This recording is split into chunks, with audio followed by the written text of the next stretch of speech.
The moment Charles Whitford's body tumbled down the stairs of his own office building in downtown Chicago, time seemed to split open like a cracking mirror.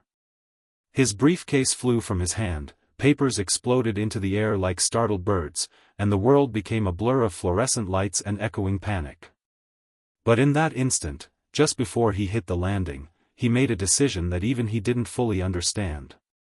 He closed his eyes and let his body go limp. He pretended to faint. Maybe it was exhaustion. Maybe it was frustration. Maybe he just wanted, for once, to see who actually cared enough to help him. If you're watching this and you believe kindness and second chances still matter in this world, don't forget to like, comment, share, and subscribe. Your support truly helps stories like this reach more hearts. When Charles landed, he remained still. His breath shallow. His face pressed against the cold marble floor. For years, he had been known as the ruthless CEO who never smiled, who fired people without blinking, who built his empire with discipline so sharp it cut. But behind all that, he was a man who often felt invisible in his own success. His wife had left him 2 years ago, claiming he was married to ambition. His grown children rarely returned his calls. And inside his company, he sensed people feared him more than they respected him. Some days he wondered if he disappeared, would anyone even notice? He didn't expect that the person who would kneel beside him first, trembling, drooling slightly from her lifelong neurological condition, her hands shaking as she reached for him, would be Marissa Cole from the janitorial staff. A woman whose disability made her speech slow and her movements imprecise, a woman many ignored in passing, a woman who had been quietly working the night shift for years despite being overlooked, underestimated, and sometimes even mocked. Marissa had been buffing the hallway floors when she heard the thundering fall. Her heart leapt in panic, but she didn't hesitate.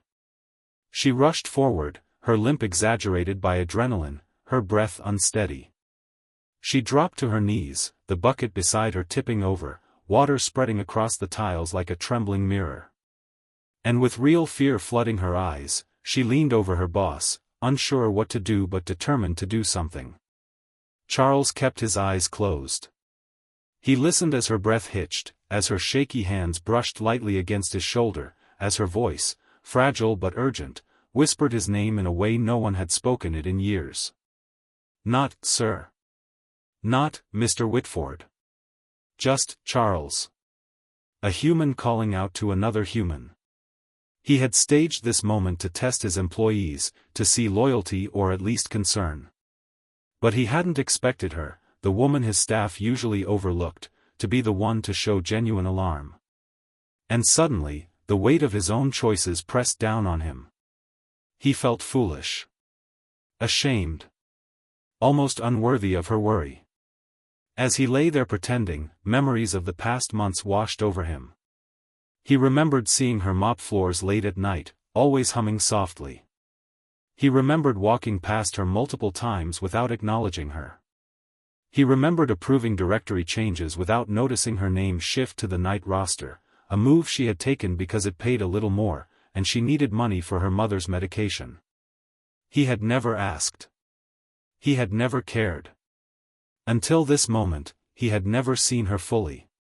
While he stayed motionless, Marissa wiped her mouth with the back of her hand, an involuntary drool triggered by stress, then placed both palms on the floor to steady herself. She leaned closer, trying to detect his breathing, her own heart pounding so loudly it rang in her ears. She didn't shout for help at first, she didn't want to embarrass him if he regained consciousness. Instead, she whispered prayers, soft, broken, heartfelt prayers entrusting him to God, asking for his protection, begging for his life. Hearing her trembling words felt like being struck by lightning. Charles had grown up in a Christian home but had long abandoned prayer, long abandoned faith in anything beyond contracts and numbers. But hearing Marissa whisper those words, with so much sincerity it pierced the air, made something deep inside him crack open. He felt his throat tighten, and he nearly broke character, almost opening his eyes right then. But he didn't, because he wanted to hear more. He wanted to understand the heart of this woman who cared more than all the executives combined. Marissa then did something that truly left him shaken. Her knees slipped slightly on the wet floor as she positioned herself, and she lifted his head, clumsily at first, unsure, and placed it gently in her lap. She stroked his forehead with trembling fingers, brushing away invisible dust. And she whispered, "You are not alone. Someone should always be there for you." The innocence, the truth, the rawness of it pierced him. This simple act of compassion, done by a woman society often dismissed, was more powerful than anything he had felt in years. Finally, she called for help. Her voice cracked, her breath shallow, but her determination unwavering. She stayed with him, refusing to leave his side even when 2 security guards came running. And only when they lowered him onto the stretcher did her hands release him, shaking so violently she had to grip her uniform to steady them.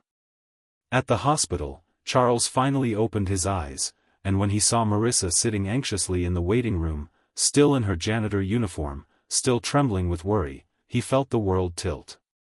All his wealth, all his power, all his pride felt like ash. He approached her slowly. She immediately stood but stumbled slightly, her muscles uncertain from the adrenaline. She apologized repeatedly, thinking she had overstepped by touching him earlier.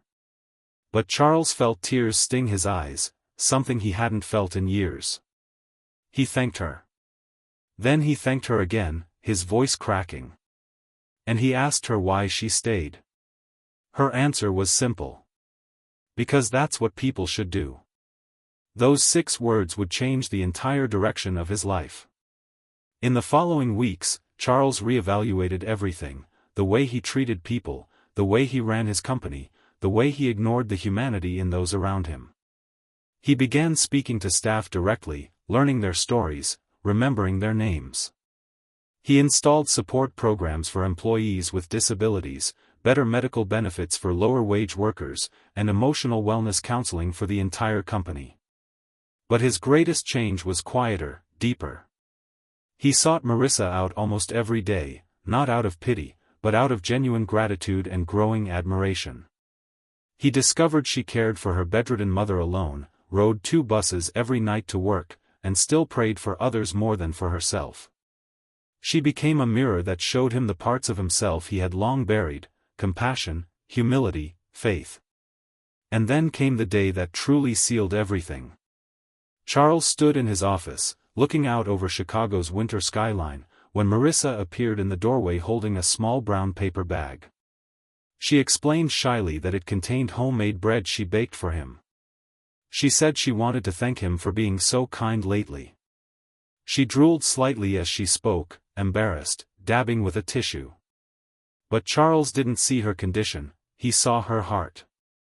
He felt something shift inside him as he took the bag. A quiet warmth. A new beginning. Weeks turned into months. His company culture transformed so drastically that employees began referring to it as the Whitford Renewal.